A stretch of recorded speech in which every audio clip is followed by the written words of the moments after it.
게임머니가 2조가 있어요. 2조.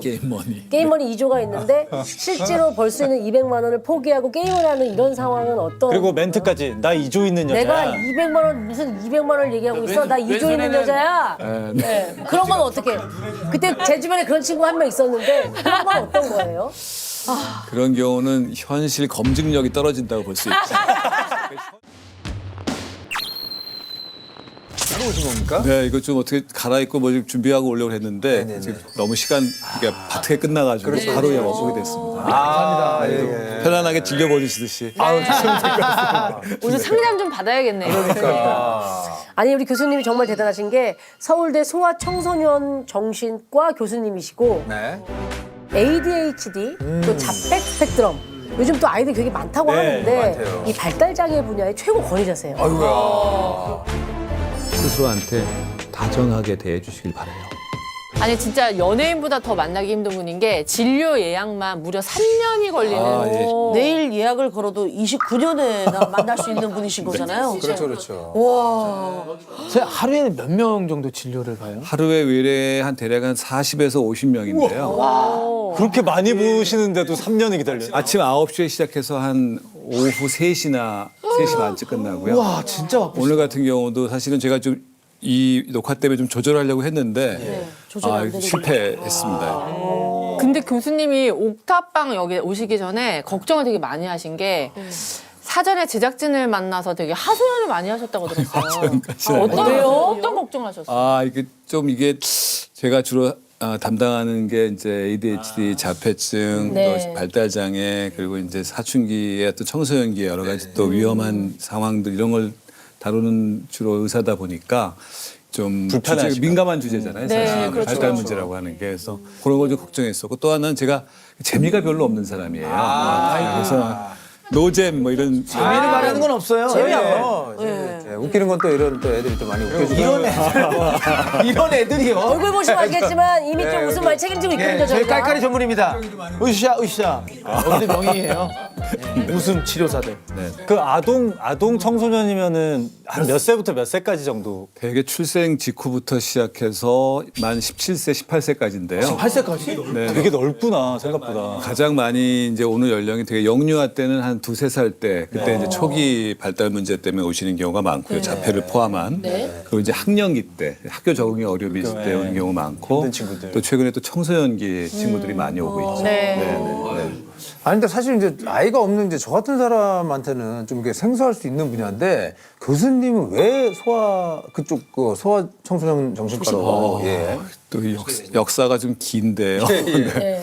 사실 처음 제가 소아정신과에 관심 갖게 된 거는 정신과에 먼저 관심을 가졌던 것부터 시작을 하는데 제가 중학교 1학년 때 어떻게 우연치 않게 제 손안에 들어온 책이 프로이트의 꿈의 해석이었어요.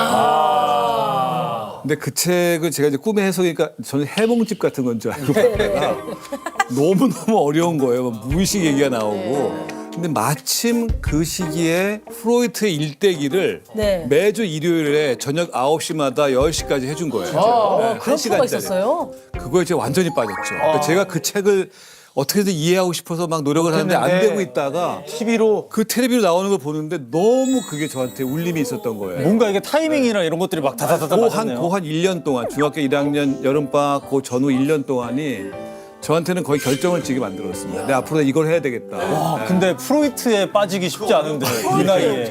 그리고 저도 좀 의대를 가야겠다는 특이했죠. 결심을 하신 거예요? 의대를 가겠다 결심하고. 그때요? 의대 가서 정신과 가야 되겠다 결심하고. 진짜? 네, 프로이트나 이런 심리학을 하고 싶다는 생각도 같이 했죠. 사실은 요즘에야 뭐 이상한 변호사 우영우 사이코지만 괜찮아 같은 드라마를 통해서 자폐 스펙트럼 장애가 조금은 저희한테 이제 좀 익숙해졌는데 정확히 어떤 건지 좀 설명을 해주세요. 그러니까 자폐라는 거는 크게 진단의 기준에 보면은 이게 꼭 있어야 될 두 가지가 없는 거거든요. 꼭 있어야 될 두 가지는 바로 우리가 사람과 사람 사이에 의사소통, 정서교류 이런 걸 할 수 있는 사회적 능력이죠. 그게 이제 부재되거나 또는 늦게 발달하는 상태입니다. 그거 플러스 그다음에 이제 언어적 소통을 포함한 다양한 형태의 의사소통에 대한 능력 발달이 굉장히 많이 지연되는 네. 거. 이 두 가지가 없는 게 가장 큰 어려움이고요.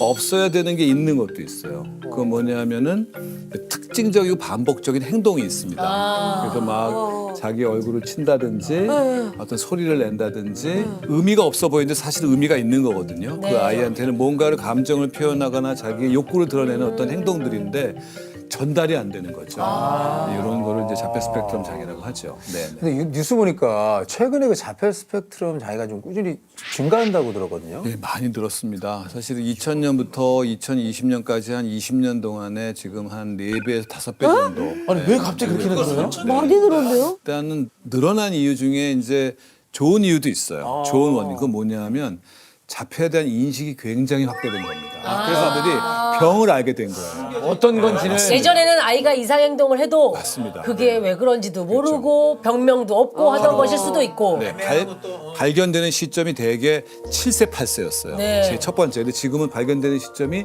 3세까지 내려가고. 되게 빠르네. 우리나라는 만 24개월 때 네. 진단되는 경우도 굉장히 많아지고 있어요. 그래요? 그만큼 눈이 넓어졌기 때문에 과거에 놓쳤던 아이들이 다 치료에 들어오고 있죠. 그게 일단 제가 볼 때는 전체 증가분의 한 3분의 1은 되는 것 같아요. 나머지 3분의 2가 문제인데 환경 문제도 그 환경 문제가 일부 개입합니다. 왜냐하면 근데 환경을 제대로 겪기 전에 약간 미세먼지 네네. 미세 플라스틱 굉장히 이런 것도? 비슷한 진짜? 예, 연결됩니다. 이게 환경 독성이 늘어나고 있다는 거예요. 우리가 그러니까 우리의 일상 가운데 독성 물질을 많이 접하게 되는 것들. 특히 산모가 접하시거나 예, 임신하실 때 접하시는 경우 또 아이들이 아주 어릴 때 접하는 경우 그럴 때 이제 뇌 발달에 부정적인 영향을 주는 몇 가지 물질들이 있는데 네. 미세 플라스틱은 굉장히 늘어났어요. 네. 상상을 초월할 정도로. 사용량이 늘었으니까 네, 전체적으로. 그 사용량도 늘니까 그 인체에 축적되는 양도 늘고 노출되는 시기도 굉장히 빨라졌고요. 네. 그게 일정 부분을 차지하고 있고요. 또 하나는 요거는 약간 유전적인 요인도 있습니다. 이 유전 환경 상호작용인데 자폐는 결혼을 늦게 하시고 출산을 늦게 해서 늦은 나이에 결혼하시거나 하게 되면은 약간 유전 돌연변이의 리스크가 올라가요. 그렇다고 늦은 나이에 다 된 게 절대 아닙니다. 확률적으로 올라가는 거죠. 근데 그렇게 확률적으로 올라가는 부분이 일부터 한 10%, 뭐 20% 이렇게 영향을 주기 때문에 근데 유전적인 요인이 되게 크다고 들었어요. 아무래도 이걸 발현하는 데는 유전적인 요인이 영향을 주는데 여기서 또 중요한 게 부모님에 의해서 직접 받은 경우는 별로 없어요. 이게 아이가 만들어지면서 생기는 돌연변이가 많습니다. 그래서 이거는 부모님들께서 많은 유전적 요인이라고 하면 죄책감을 많이 느끼시거든요. 나 때문이야, 내가 이런 뭔가를 생각하시잖아. 줬구나 얘한테. 그렇죠. 근데 대부분은 그렇지 않고요. 그렇게 느끼실 필요가 없다는 거죠. 8, 90%는 그렇지 않습니다. 또 요즘 그 성인분들 가운데에서도 내가 ADHD래 진단을 뭐. 나 약 먹어야 된대 하고 밝히는 이 사람들이 많아졌고 연예계에도 이렇게 얘기하는 친구들이 가끔 있더라고요. 그러니까 이게 정확히 뭔지를 모르겠어요. 단계도 있고 막 그런 거. 정확하게 ADHD가 무엇인지 또 성인 ADHD하고 뭐가 다른지 좀 궁금하거든요. ADHD는 주의력 결핍, 과잉 행동 장애, 좀 긴 이름인데, 네네네. 그러니까 주의력이 떨어지고 과잉 행동 충동성이 높아지는 그런 친구들에 대한 얘기인데, 사실 ADHD는 아동기에 시작하고 학령기에 이제 주로 문제가 되는 그런 병이었어요. 네.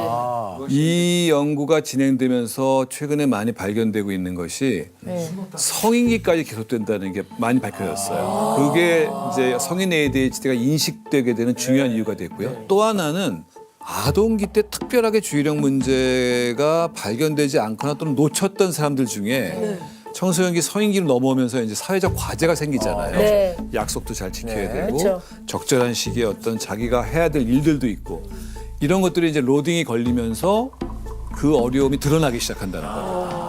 그래서 성인기에 주로 시간관념의 문제가 많으세요. 그래서 데드라인을 자꾸 넘기시니까 또 하나는 감정 기복이 좀 많으세요. 자기가 스스로 감정 조절이 어려우시니까 욱하거나 충동적인 행동들 또 위험한 게 이제 중독 같은 데 잘 빠지세요. 그래서 알코올이라든지 이런 거에 대한 위험성이 높습니다. 그럼 그 성적표에 막 그런 거 써 있잖아요. 주의가 산만하고. 교무관계로 완만하나. 주의가 산만하나. 난 무조건 있더라고. 집중력이 떨어지는. 주의 산만 무조건. 저는 다 있어요. 그것도 그 시작인 거예요? 아, 그거는 제가 볼 때는 선생님의 주관적인 판단이시기 때문에 말 안 듣는 애들, 떠드는 애들이 까부는 애들인 거죠? 까불이 내가 볼 땐 그때 당시 선생님도 돌려 쓰는 몇 개 있었을 거 그래, 같아. 맞아요, 맞아요. 주의가 산만한. 또 하나는 창의성이 좋은 아이들. 아, 사실은 창의성 좋은 아이들을 그 연구한 결과를 보면요. 지금 정확히 말씀하신 대로 초등학교 때 리포트가 네. 얘는 너무 상상력이 풍부해서 그 말을 빼버리고 너무 산만해서 이것저것 동시에 시작했다 아무것도 못 끝낸다. 뭐 너무 산만해서 제대로 한 자리에 앉아있지 못한다. 이런 디스크립션이 굉장히 많았다고 해요. 그래서 그게 진짜 ADHD일까? 라는 의문은 들지만 그런 특성을 가진 사람들이 나중에 굉장히 창의적이고 프로덕티브한 일을 많이 하더라. 이런 연구들도 있습니다. 그러면 아까 중독 얘기 많이 하셨잖아요. 제 주변에 그렇게 그냥 스치면 중독이에요. 뭐 술이건 뭐 게임이건 그런 친구들은 그럼 막 이런 흥분도랑은 상관없이 ADHD일 가능성이 높다는 건가요? ADHD 유형이 그런 이제 과잉행동 충동성을 중심으로 한 분도 있지만 주의력 결핍 문제만 있는 분들도 있어요. 그분들은 조용한 ADHD라고 해서 오히려 사회적 관계가 조금 위축되기 쉽고 막 나대는 스타일이 아니고요. 그리고 오히려 약간 기분이 저하되거나 우울 불안이 높은 분들도 있어요. 그러니까 전혀 ADHD로 보이지 않죠. 네네네. 근데 실제로 주의력 조절이나 전두엽 관리 기능이 떨어지기 때문에 중독 문제로 연결할 수도 있고 또 하나는 또 상황을 잘 파악하지 못해서 약간 사오정 뭐 이런 얘기를 듣는 분들도 많아요. 네. 아이고. 그럼 이런 건 어떤가요? 온라인상에 게임을 하면서 자기가 게임머니가 2조가 있어요. 2조. 게임머니. 게임머니 2조가 있는데 실제로 벌 수 있는 200만 원을 포기하고 게임을 하는 이런 상황은 어떤? 그리고 멘트까지 나 2조 있는 여자야. 내가 200만 원 무슨 200만 원을 얘기하고 있어. 나 2조 있는 여자야. 네. 그런 건 어떻게? 그때 제 주변에 그런 친구 한 명 있었는데 그런 건 어떤 거예요? 그런 경우는 현실 검증력이 떨어진다고 볼 수 있죠. 그러니까 현실을 제대로 보지 못하고 현실 검증력이 자기가 보고 싶은 것만 보는 겁니다. 근데 스스로 빠져나왔어요. 그건 괜찮아요. 그렇다면 그거는 스스로 빠져나왔다면 정말 대단한 거죠. 그래요? 뭔가 깨달은 거죠. 동시에 게임과 담배를 한꺼번에 끊었어요. 그렇다면 그분은 내가 볼 때는 네. 남다른 사실은 자기 조절력이 있는 겁니다. 또 현실 검증력 왜 나한테 그래? 누군가 자기소개 있겠지. 자기소개. 나이스야. 근데 운동 중독은 중독 아니지. 그런 중독은 아니죠. 중독이지. 그러니까 중독이라는 말을 붙이는 것 중에 사실은 제가 볼 땐 굉장히 바람직한 생활 태도를 보이는 분들한테도 중독을 붙여요. 요즘 그런 경우가 네, 있어요. 너무 중독이란 말들을 네, 맞아. 너무나 사실은 그게 좀 위험하고 남발하고 어떻게 있네. 보면은 많은 손실을 가져오는 걸 대중독이란 말을 붙였는데 중독이라는 거는 자기가 조절하지 못하는 정도 수준으로 특정 행동이나 특정 대상에 몰입해서 기능이 떨어지고 건강에 손상이 오면서 경제적 손실을 입을 가능성이 높은 상태예요. 아 이것도 정의가 딱 내려져 있구나. 그러니까 요즘 우리는 그냥 열심히 모든 것들에 중독을 붙이니까 그건 좀 우리가 구별해서 쓰긴 해야 되겠다. 맞아. 그 바람직한 중독이란 말도 쓰시는데 그런 말보다는 중독이란 말을 안 쓰시고 몰입이란 말 좋은 것 같아요. 아니요. 근데 ADHD 그 증상 중에 정리정돈 못하는 것도 근데 어디 있는지는 알아요. 이게 중요한 차이예요. ADHD 분들은 본인이 정리했다는 것이 따로 있어요. 근데 ADHD가 아닌 분들이 그 장면을 보면 도저히 이건 정리가 아니에요. 뭐 그룹으로 묶여 있지도 않고 뭐 어떤 순서로 대로 나열된 것도 없어요. 한데 나한테는 기준이 있는 거예요. ADHD 환자가 봤을 때는 정확히 그걸 찾아내요. 시간도 많이 안 걸리고. 그러니까 나름의 프로세싱의 네트워크가 우리랑 다른 것뿐이지 이분들이 이걸 못 찾고 헤매고 그래서 결국에는 실패하고 그렇지 않는다면 괜찮은 거예요. 그러니까 ADHD 분들이 나중에 성장하면서 좋아지는 분들이 바로 그런 분들이에요. 나만의 로직을 만드는 거예요. 나만의 프로세싱을 할 수 있는 과제를 자기가 습득을 해낸 거예요. 마스터한 거예요. 상황이 바꿔주는 경우도 있죠. 그러니까 예를 들면은 어떤 분이 그 까만색 소파에다가 본인 옷을 진짜 누가 봐도 저기 쓰레기 더미를 쌓아놨는데 정리를 한 거래요. 여기 이 옷의 세트장 아니야? 야, 이 옷은 왜 여기다 놓는 온통 거냐? 운동복이잖아. 아 나름 다 챙겨놓은 거야. 그 정리야. 이게 무슨 정리야? 다 옷들이 이렇게 막 소파에 심지어 옷장도 아니에요. 거실에 있는 소파에 쌓여 있는데 예. 결혼을 함으로써 인해서 네네. 이제 우리 또 사라졌어. 부인분께서 뭐 이렇게 정리를 해주고 뭐 이런 일들이 생기면서 바뀌는 상황. 네. 예, 남 때문에 바뀐 상황. 그치. 그건 본인이 고친 게 아니니까. 본인이 고치진 않았지만 그렇게 누군가가 사실 건드리는 걸 엄청 싫어했을 거거든요. 제 생각엔 그래요. ADHD 갖고 있는 특징이 자기의 로직이 있기 때문에 그 로직에 반하는 방식으로 나만의 규칙이. 정리해주면 그거는 완전히 망가뜨렸다고 생각하기 쉬워요. 이 사람이 나를 더 혼란에 빠뜨렸다. 근데 진짜 사랑한 거죠. 아니. 받아들였다면. 아니 그런 게 아니고, 그게 아니고 정확하게 저는 이건 진짜 궁금한데 저 진짜 그렇게 살았거든요. 저는 그냥 저만의 그게 있고 내가 편한 게 최고지. 막 던져놓지만 내가 딱 생각하는 나만의 게 있었어요. 근데 이 환경이 제가 집이 이제 내 집을 가면서 그전까지 내 집이 아니었거든요. 근데 네. 내 집을 가면서 집 자체가 되게 굉장히 정형화된 집에 가니까 거기에 맞춰 사는 거예요. 집에 들어가면 바로 옷 다 걸어서 딱 줄 딱 맞추고 이렇게 사람이 변하더라고요. 아, 그러니까 자기 거 아낀다는 거네 결국. 그런 건가? 뭐 그렇게 변하더라고요 사람이. 아니 환경이 적응한다는 건 굉장히 중요한 일이에요. 한순간에 변했어요. 꼿꼿한 사람인 거죠, 그 사람도. 꼿꼿한 데다가 또 적응을 할수 완전히. 있다는 거. 꼿꼿한데 적응도 하는. 완전 매일 청소기 돌리고 지금 까만색 쇼파 아빠. 근데 그게 결혼과 연결돼서 시작이 된 건가요? 그게 어쨌든 이사도 가게 환경이 되고. 변하면서. 네네네. 형, 그 애착 소파 그거 버렸어요? 아이고 없어. 아 그건 지금 본집에 갖다 놨어. 아, 그건 아직까지. 버렸어. 걔는 못 버리겠더라고. 걔는 못 버렸어. 못 버려서. 근데 아무튼 완전 변했어.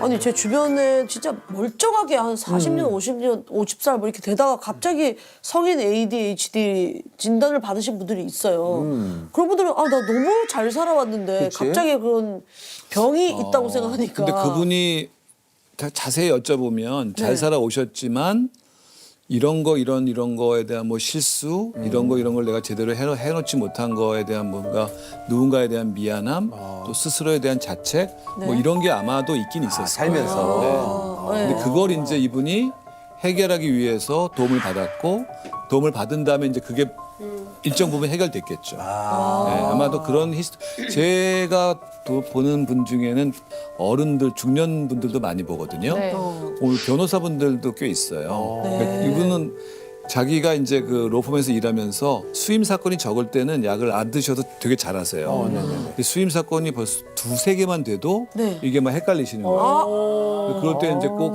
치료 유지하면서 굉장히 지금은 뭐 멀티태스킹도 굉장히 잘하시거든요. 뭐 이런 분들도 있어요. 그러니까 어떻게 보면은 굉장히 지적으로는 뛰어난 분이시지만 네네. 조절하고 그런 정리하고 계획 세우고 이런 데 어려움이 있기 때문에 네. 동시에 서너 가지 사건을 같이 해결하기 어려우신 거거든요. 아니 진단받고 오히려 좋아하는 사람도 있다면서요? 사실 저는 많은 경우 ADHD 어덜트 성인 ADHD 환자분들은 정말 아하라고 느끼는 것 같아요. 내가 그것 때문에 그동안에 이렇게 힘들었던 거예요. 아, 나의 답답한 문제가 해결된 내가 느낌이겠구나. 성격이 나쁘거나 게을러서 또는 내가 굉장히 내 탓이 아니었네. 이런 것 때문에 나는 나를 비난을 하고 나에 대해서 부정적으로 생각했는데 고칠 수 있는 이런 것 때문에 그런 거였구나 하는 거를 깨닫는 경우에 사실은 자아상도 좋아지시고요. 오히려. 해결책이 생기니까 목표도 생기시고 그럴 수 있겠다. 굉장히 진짜. 자신감도 강해지세요.